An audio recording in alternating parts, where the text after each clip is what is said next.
kisni por bapiyong bapiyangan Tien ba shida hangapila kle nadukut shedem hangapise nadukut shedem hangapise dashi shangaye ngam kwa ban punbo haba pipim kwa ngam laban punbo baro de napi bayang apim kwa pikloy ban kerna pidang kenma yakito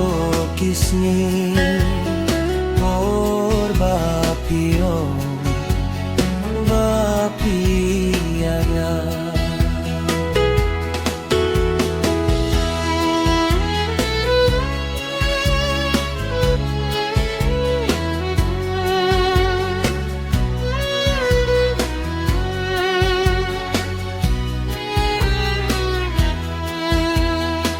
ban kenma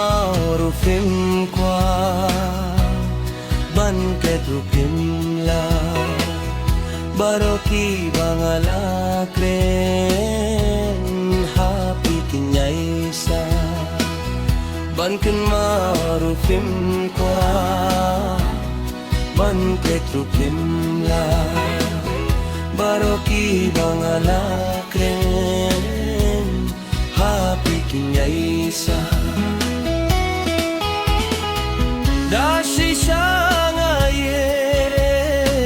ngam kwa ban pinbo haba pipim kwa ngam laban pinbo baro de napi bayang apim kwa piploy nong pirnga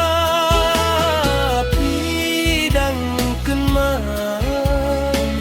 yakito kisni por bapiyong bapi Tien ba shida hangapila kli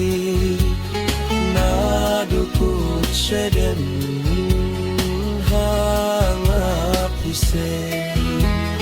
nadukut shedem hangapise